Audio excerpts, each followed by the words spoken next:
ஜெய் ஸ்ரீ மாத்ரே நமக. ஜெய் குருதேவ், ஜெய் குரு பரசுராம். நமஸ்காரம். நான் கரூர்ல இருந்து வல்சலா பணிக்கர், பிரசன்ன ஜோதிடர். இன்னைக்கு நம்ம 2026ஆம் ஆண்டு குரு பெயர்ச்சி பலன்கள் மிதுன ராசிக்கு எப்படி இருக்குன்னு பார்க்க போறோங்க. இந்த குரு பெயர்ச்சி எப்போ வருது அப்படின்னா, திருக்கணிதப்படி 1/6 ஜூன் மாசம் 1ஆம் தேதி 2026. அதே மாதிரி வாக்கியப்படி 26/5/2026 வருது. திருக்கணிதப்படியும் வாக்கியப்படியும் சும்மா ஒரு 2, 3 நாள் தான் வித்தியாசமா இருக்கு. அதனால நம்ம எது ஃபர்ஸ்ட் வருதோ அதை எடுத்துக்கலாம். அப்படி பார்த்தா வாக்கியப்படி மே மாசம் 26ஆம் தேதி 26/5/2026 வைகாசி மாசம் 12ஆம் தேதி செவ்வாய்க்கிழமை காலை 11 மணி 5 நிமிஷத்துக்கு ஹஸ்த நட்சத்திரத்துல குரு மிதுன ராசியில இருந்து கடக ராசிக்கு பயிற்சி ஆகுறாருங்க. இவ்வளவு நாளா ஜென்ம குரு இருந்திருக்கும். அப்பப்போ உங்களுக்கு டென்ஷன் இருந்திருக்கும். இருந்தாலும் நிறைய மாற்றங்களை சந்திச்சிருப்பீங்க. இப்ப குரு 2ஆம் இடத்துக்கு வராரு. 2ஆம் இடத்துக்கு என்ன செய்யறாரு? உச்சமாகறாரு. சோ 7, 10 கூடையவர் குரு. அவரு 2ஆம் இடத்துக்கு உச்சம் பெற்று உங்களுக்கு எதை பாக்குறாரு? 6ஆம் இடத்தை பாக்குறாரு, 8ஆம் இடத்தை பாக்குறாரு, 10ஆம் இடத்தை பாக்குறாரு. உங்களுடைய ராசிக்கு நன்மைகள் நிறைய இருக்கு. காசு, பணம், பொருளாதாரம் அப்படிங்கிறது உயர்வான நிலையத்தான் குறிக்க போகுது. நீங்க எந்த அளவுக்கு ஹார்ட் ஒர்க் போடுறீங்களோ அந்த அளவுக்கு குரு உச்சம் பெற்று பார்வையினால உங்களுக்கு நல்ல காசு, பணம், பொருளாதார வளர்ச்சிய குரு சேர்க்க போறாருங்க. குரு 2ஆம் இடத்துல உச்சம் பெறுது. இந்த 12 வருஷத்துக்கு ஒரு தடவை தான் குரு உச்சம் பெறுவாருங்க. இது மிதுன ராசியை பொறுத்த வரைக்கும் 2ஆம் இடம்ங்கிறது பெரிய விஷயம். ஏன்னா 2ஆம் இடம்ங்கிறது குடும்பஸ்தானம், வருமான ஸ்தானம்ங்க. அப்போ குடும்பத்துல இவ்வளோ நாளா எவ்வளோ விஷயங்கள், கெட்ட விஷயங்கள் நடந்தா அத்தனையுமே மாறி நன்மைகள் நடக்க போகுது. குடும்ப ரீதியாக நல்ல ஒரு இணக்கமான ஒரு சூழ்நிலை, குடும்பத்தாருடைய ஆதரவுகள் கிடைக்கும். வருமானம், நல்ல வருமானம் வரப்போகுதுங்க. குரு உங்களுக்கு 7, 10 கூடையவருங்க. தொழில் ஸ்தானத்தையும் பார்க்கிறாரு குரு. அதுதான் இங்க சிறப்பு.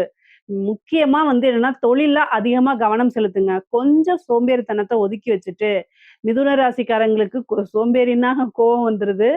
பொதுவாவே கன்னி ராசி, மிதுன ராசி இதுல யாரு ரொம்ப தொழிலா இருந்தாலும் சரி, உத்தியோகமா இருந்தாலும் சரி ஆக்டிவேட்டா இருப்பாங்க. ரொம்ப எனி டைம் அதிலேயே இருக்கிறவங்க கன்னி ராசி தான். மிதுன ராசிக்கு கொஞ்சம் இந்த ரசிப்புத்தன்மை, கலை ரீதியா இதா இருக்கனால அவங்க கொஞ்சம் லைட்டா சோம்பேறித்தனமா இருப்பாங்க.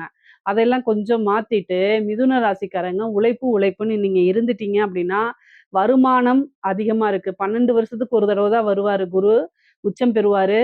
அதனால தயவு செய்து இந்த வருடம் கொஞ்சம் ஃபோக்கஸ்டா இருங்க.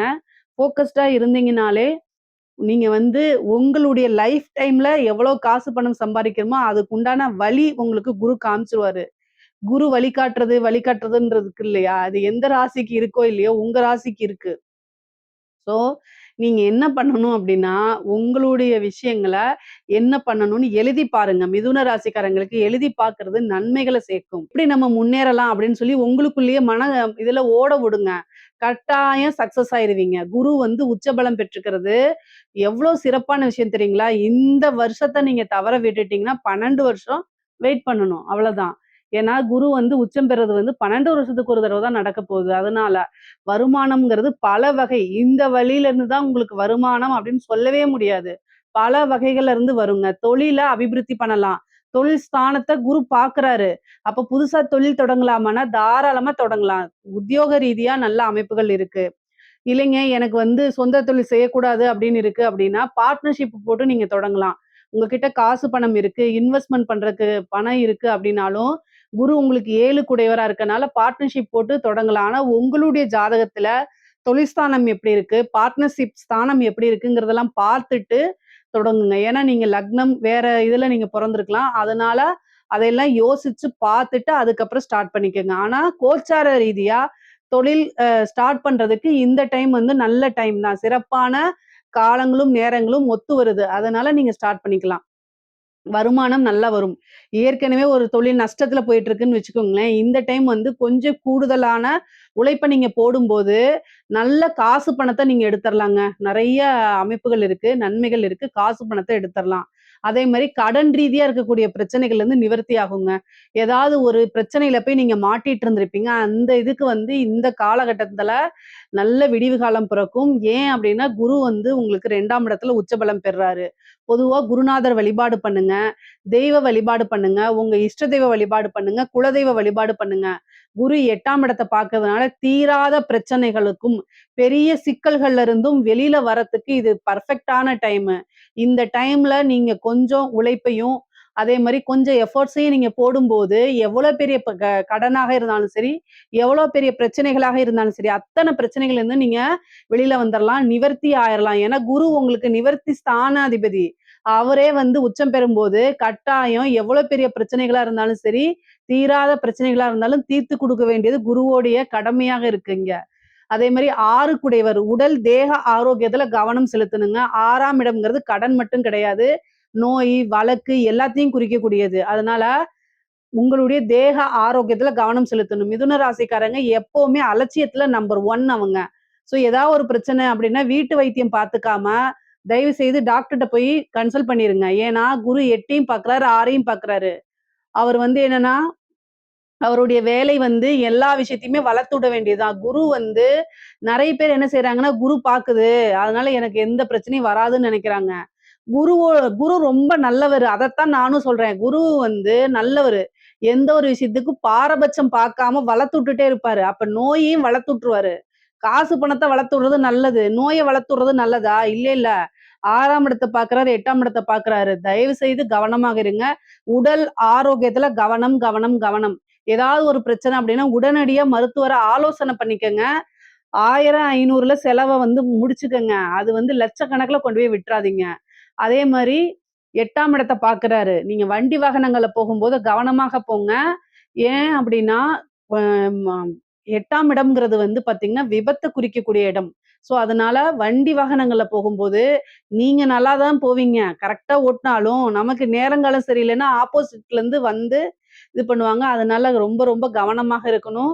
வண்டி வாகனங்கள்ல போகும்போது கவனமாக போங்க. அதே மாரி தேக ஆரோக்கியத்துல ஏதாவது சர்ஜரி இந்த மாரி பிரச்சனைகள் வரதுக்கு அமைப்புகள் இருக்கு. குரு வந்து மருத்துவ செலவ குடுக்க போறாரு. மருத்துவ விரயத்த குடுக்க போறாரு. 2ஆம் இடத்திலேயே உச்சம் பெறனால, கண் அறுவை சிகிச்சை நெறைய பேத்துக்கு நடக்கிறதுக்கு வாய்ப்பு இருக்கு. அதே மாரி குடும்பத்தில இருக்கவங்களுக்கு மருத்துவ செலவு இருக்குது. இதெல்லாம் கவனமாக இருங்க. வருமானம் பல வகைகள்ல இருந்து வந்துருங்க. அதே மாரி கோர்ட் கேஸ் பிரச்சனைகள் இருக்கு அப்டின்னா, அது எல்லாமே சால்வ் ஆக போது. மெயினா வந்து நீங்க யார் மேலயாவது கேஸ் போட்டிருக்கீங்க. அந்த இதுக்காக தீர்ப்புக்காக வெயிட் பண்ணிட்டு இருக்கீங்க அப்டின்னா, அது எல்லாமே உங்களுக்கு சால்வ் ஆயிரும். ரொம்ப நல்ல அமைப்புகள் இருக்குங்க. வெற்றி அப்படிங்கிறது உங்க பக்கம் தான் இருக்கு. ஏன்னா, குரு வந்து 6ஆம் இடத்த பார்க்குறாரு.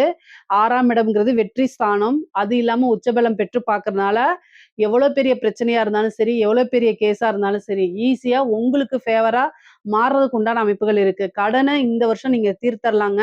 இந்த 2026 வந்து முடியும்போது கடன் பிரச்சனை அப்படிங்கிறது உங்களுக்கு இருக்காது. எவ்வளோ பெரிய கடனா இருந்தாலும் அதுக்குன்னு ஒரு சோர்ஸ் கட்டாயம் வந்து உங்களுக்கு வந்துரும். நீங்க அத எப்படி ஹேண்டில் பண்றீங்கங்கிற விஷயத்தையும் பொறுத்து தான் இருக்குது. கடன் அப்படிங்கிறது வந்து 6ஆம் இடமா இருக்கனால, குரு வந்து உங்களுக்கு பார்க்குறாரு. 7 கூடையவர், நிவர்த்தி ஸ்தான அமைப்புக்குடையவரே குரு தான் உங்களுக்கு. அப்ப கடன்ல இருந்து கட்டாயம் ஒரு நிவர்த்தி ஆயிரும். நீங்க கடன் தீர்றதுக்கு என்ன பரிகாரம் அப்படிங்கிறத நம்ம சேனல்ல போட்டிருப்போம். அத நீங்க போய் பாருங்க. அத பார்க்கும்போது அதுல இருக்க விஷயங்கள் ரொம்ப எளிமையாக இருக்கும். அந்த விஷயங்கள செய்யும்போது, குரு பிராப்தமும் இந்த கோச்சாரத்துல வரும்போது, கடன்ல இருந்து ஈஸியா வெளியில வர்றதுக்கு உண்டான அமைப்புகள் இருக்கு. அதே மாரி 8ஆம் இடத்த பார்க்கறனால, பெண்கள பொறுத்தவரைக்கும் அது மாங்கல்ய ஸ்தானமா இருக்கனால, கணவருடைய தேக ஆரோக்கியத்துல கவனம் தேவை. கணவனாக இருந்தால் மனைவியும், மனைவியாக இருந்தால் கணவனும் ஒருவரை ஒருவர் அனுசரிச்சு செல்லணும். குடும்ப நபர்களுடைய ஆதரவுகள் கிடைக்கும். அதே நேரத்துல லைஃப் பார்ட்னர்ஸ் கிட்ட வந்து ரொம்ப அட்ஜஸ்டபிளா நடக்கல அப்படின்னா, 6ஆம் இடத்த பார்க்கறனால சண்டை சச்சரவுகள் வரும். வழக்குகள் போறதுக்கு உண்டானது வரும்.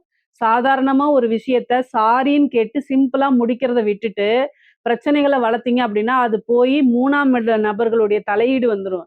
கோர்ட் கேஸ் வந்துரும். அப்புறம் டைவர்ஸ்ல போய் முடிஞ்சிரும். அதனால தேவையில்லாத பிரச்சனைகளுக்கு இடம் குடுக்காதீங்க.